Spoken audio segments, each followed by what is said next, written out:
The fact is that he was sexually harassing me, and he has not apologized for sexually harassing me.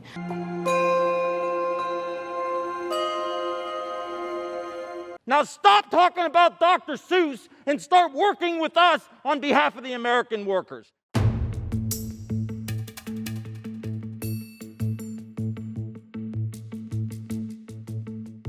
Mr. Speaker, one of the earlier speakers said, this is the most dramatic change in labor law in 80 years. And I say, thank God. In the late 70s, a CEO made 35 times the worker. Today, it's 300 to 400 times the worker. And our friends on the other side running around with their hair on fire. Heaven forbid we pass something that's going to help the damn workers in the United States of America. Heaven forbid we tilt the balance that has been going in the wrong direction for 50 years. We talk about pensions, you complain. We talk about the minimum wage increase, you complain. We talk about giving them the right to organize, you complain. But if we were passing a tax cut here, you'd be all getting in line to vote yes for it. Now stop talking about Dr. Seuss and start working with us on behalf of the American workers. I yield back the balance of my time. The gentleman yields back.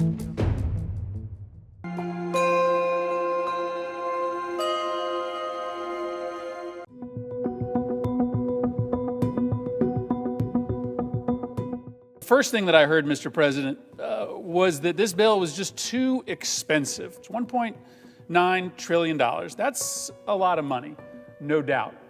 But this country has never, ever faced a healthcare crisis or an economic crisis like we do today. This is an unprecedented moment in our nation's history, and it requires us to step up and do something that isn't just going to sound like it will work and help people, but actually will. And what's, I guess to me, ironic about this claim that it's too expensive, that it's going to cost our kids and grandkids too much money, is that Republicans passed a tax bill that was almost to the dollar the exact same amount as this relief bill is. They passed a $1.9 trillion tax bill where the majority of the benefits went to the richest Americans who needed no more help. And so it's a little hard to listen to my Republican colleagues claim that this bill is too expensive when they were willing to spend the exact same amount of money in 2017 on tax cuts for their wealthy corporate and millionaire friends. It is also hard to listen to this argument because just a year ago, Republicans were willing to spend $1.9 trillion to address this crisis. It isn't as if Republicans haven't understood when they were in control of the White House and the Congress that we needed to step up and meet this moment. Republicans have said, well, this is different because we're turning the corner. Well, as Senator Durbin laid out very well, we may be able to see the corner, but we're not there yet. March 24th was the day that we passed the CARES Act, almost the same amount of money as we're considering today. On that day, 737 people died of COVID-19. Yesterday, 2,369 people died of COVID-19. So, in many ways, the crisis today is exponentially worse than it was a year ago when Republicans, to a person, were willing to spend $2 trillion on the crisis. And by the way, the economic crisis is still acute. There may be technically more people at work today than there was in April or May of last year, but surveys suggest today 80% of Americans don't have enough money to pay their bills. Why? Because a lot of people are back to work, but they're working fewer hours, right? They have less reliable work. Here's the second critique that is made over and over about this bill. It's a partisan bill, Republicans say. Well, that is a complaint of Republicans' own making, because it is only a partisan bill in the United States Senate. 3 out of 4 voters support the American Rescue Plan. This is a recent Morning Consult poll. It's been referred to before on the floor. 70% of all voters support the American Rescue Plan. Not surprisingly, there's some difference between Democrats and Republicans, but frankly, not much. 90% of Democrats support the American Rescue Plan. 60% of Republicans support the American Rescue Plan. Why? Because everybody is hurting in this country. Everybody is hurting. This is a unifying proposal in the American public. And finally, Mr. President, this was maybe the most interesting theme of the complaints. It's not COVID relief. I've heard different statistics thrown out by my Republican friends. Some of them suggest only 5% of this bill is COVID relief. And I'm not sure exactly how they come to that calculation, but what I understand them to say is that anything that isn't directly related to putting shots in people's arms or treating people with present cases of COVID is not COVID relief. Well, let's just take a look at what was broadly part of the CARES Act that was supported by every single Republican and what is broadly part of the American Rescue Plan. Because my Republican colleagues thought that everything in the CARES Act was COVID relief, whether it was designed to immediately attack the healthcare crisis or whether it was designed to address the economic crisis. There were stimulus checks in the CARES Act, not as big as the ones in the American Rescue Plan, but they were COVID relief when we passed the CARES Act. Now, according to Republicans, they're not COVID relief. There was an unemployment extension and a plus-up in the maximum benefit under the CARES Act. That was COVID relief back in March of last year, but now, according to Republicans, it's not COVID relief. There was money for vaccines and for testing in the CARES Act. In the American Rescue Plan, money for vaccines, testing. Small business relief was, of course, conceived in the CARES Act, the PPP program. That's a big part of the American Rescue Plan, but now it's not COVID relief, according to my Republican colleagues, whereas it was last year. There was state and local funding in the CARES Act. There's state and local funding in the American Rescue Plan. There was rent and mortgage relief in the CARES Act. There's rent and mortgage relief in the American Rescue Plan. All of a sudden, since Democrats took control of the White House and took control of the Senate, all of these things, which were categorized as COVID relief by Republicans in March, are no longer COVID relief. And so this idea that this is some Democratic wish list when we are essentially just extending or increasing the same funding streams that were in the CARES Act is nonsense. It's nonsense.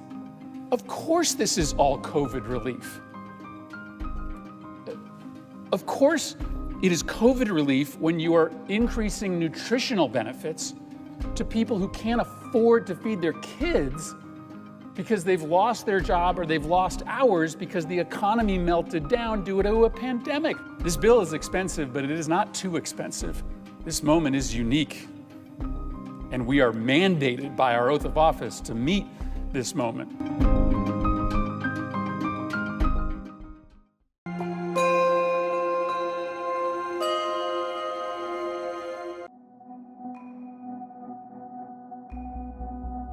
Called the National Guard in here to clear us out. The Defense Department told her no thank you.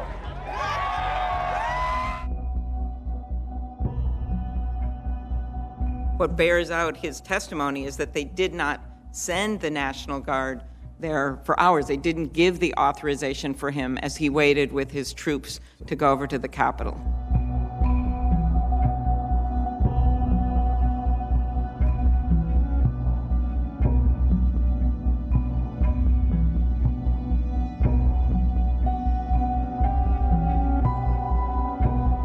They had the gear in the vehicles. I would have had them assemble in the armory and then get on buses and go straight to the armory and report to the most ranking Capitol Police officer they saw and take direction. So I believe that number could have made a difference. We could have helped extend the perimeter and help push back the crowd.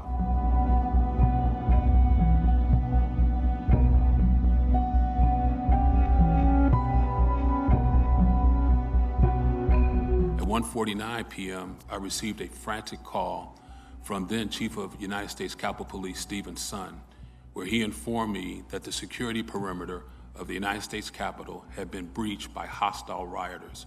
Chief Son, his voice cracking with emotion, indicated that there was a dire emergency at the Capitol, and he requested the immediate assistance of as many available National Guardsmen that I could muster. Immediately after that 1:49 call, I alerted the U.S. Army senior leadership of the request. The approval for Chief Son's request would eventually come from the Acting Secretary of Defense and be relayed to me by Army senior leaders at 5:08 p.m., about 3 hours and 19 minutes later.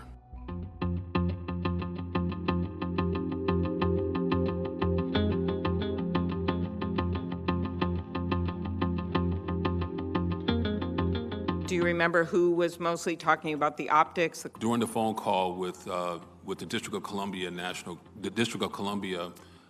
leaders, the Deputy Mayor, Chief Son, Dr. Rodriguez, who was talking about optics were General Flynn and General Pyatt. And they both said it wouldn't be in their best military advice to advise the Secretary of the Army to have uniformed Guards members at the Capitol during the election confirmation. I was not on the calls, any of the calls. We know that. Okay. That's why I spent my time talking to someone who was. Right.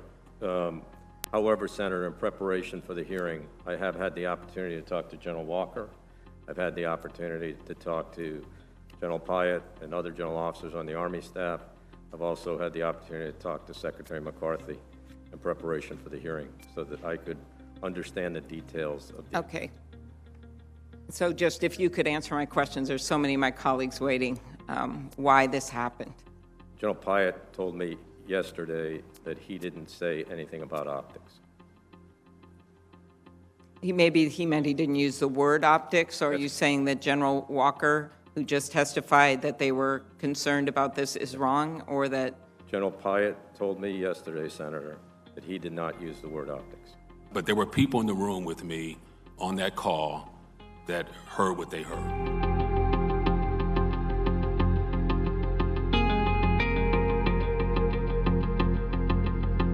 It is astounding to me that even if it's raw intelligence, given what the stakes were on January 6th, that kind of sharing wasn't routine and that it didn't happen. So I hope very much that we will look back at this and develop kind of standard operating procedures so that the leadership of security at the Capitol, the leadership of security in all the various agencies are sharing this kind of information person to person.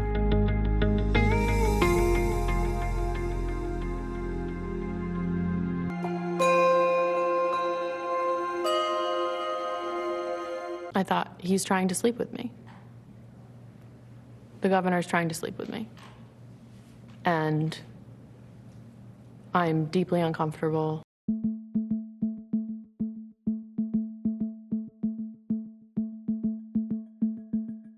Former aide to New York Governor Andrew Cuomo, Charlotte Bennett, speaking out, recalling the June conversation she had with him in his office where she believes he tried to proposition her.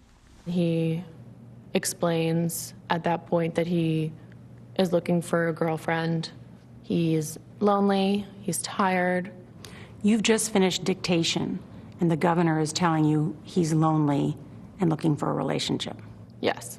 He asked if I had trouble enjoying being with someone because of my trauma. Bennett says Cuomo went on to ask her if she had ever slept with older men, a question the 25-year-old says she interpreted as an attempt to sleep with her. He asked me if age difference mattered. He also explained that he was fine with anyone over 22. And how old are you? 25. What were you thinking as he's asking you these questions? I thought, he's trying to sleep with me. The governor's trying to sleep with me. And I'm deeply uncomfortable. and I have to get out of this room as soon as possible. In a contemporaneous text exchange shared with CBS News, Bennett says to a friend the governor, quote, talked about age differences in relationships. Her friend replied, wait, what? Did he do something? Bennett answered, no, but it was like the most explicit it could be. Bennett says initially she felt shame at the thought of coming forward. I feel like people put the onus on the woman to shut that conversation down. And by answering, I was somehow engaging in that or enabling it, when in fact I was just terrified. CNN reached out to Cuomo's office for comment on Bennett's allegations in this interview. His office referred to his apology on Wednesday. I now understand that I acted in a way that made people feel uncomfortable. It was unintentional, and I truly and deeply apologize for it. It's not an apology. It's not an issue of my feelings. It's an issue of his actions. The fact is that he was sexually harassing me, and he has not apologized for sexually harassing me. And he can't even use my name.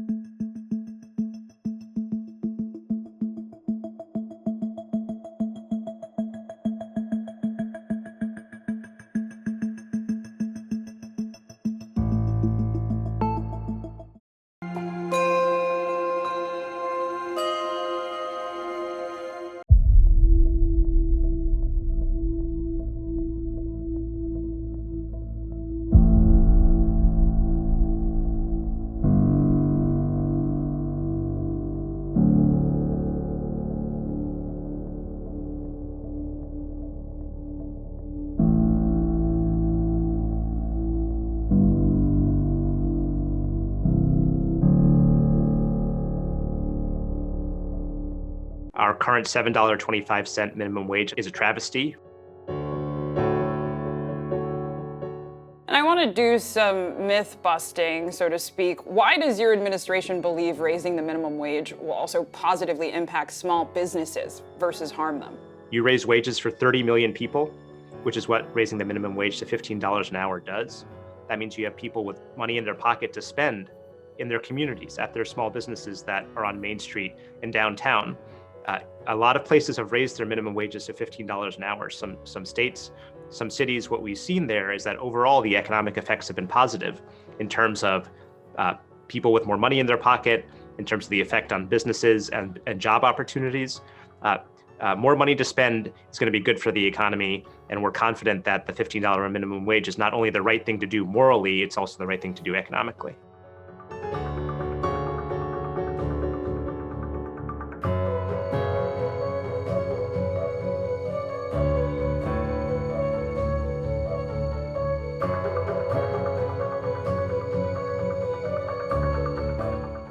I do support a $15 minimum wage. No one should work 40 hours a week and live in poverty. No one should work 40 hours a week and live in poverty. Have states that have raised the minimum wage faced a heightened unemployment following that? Overall, what the research shows is that the effect of raising the minimum wage on employment is pretty minimal, right? In other words, while there's some effect on some employers, the fact that there's more money circulating in the hands of people who are likely to spend that money is also a positive effect on the economy. And you said, this will be good for businesses. What arguments against this have you heard from specifically large corporations, and what might you say to refute that? Well, you look at how a lot of large corporations have done over the last year and a half, and they've been immensely profitable. And some of the ones that have been the most profitable still don't pay their workers $15 an hour. And so what we are asking for, what we are pushing for, is that workers get a bigger slice of the pie that they help create.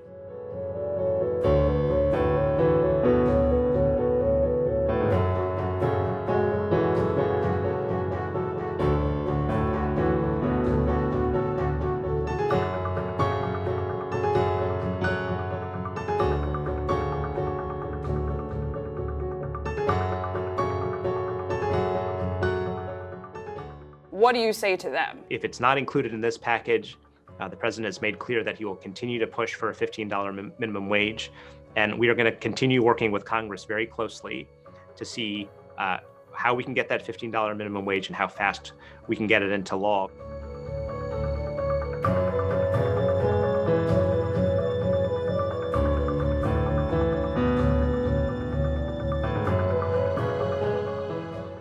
The president has made clear that this rescue plan is the most important thing that we have to do right now. But hopefully once this bill passes, we're going to be moving on to other items on the agenda. The president has an entire Build Back Better agenda. And I think that if not in that legislative package, in other legislative packages to come, you could see taking another shot at raising the minimum wage. So we are going to be creative about finding ways to make sure that we raise the minimum wage in this country.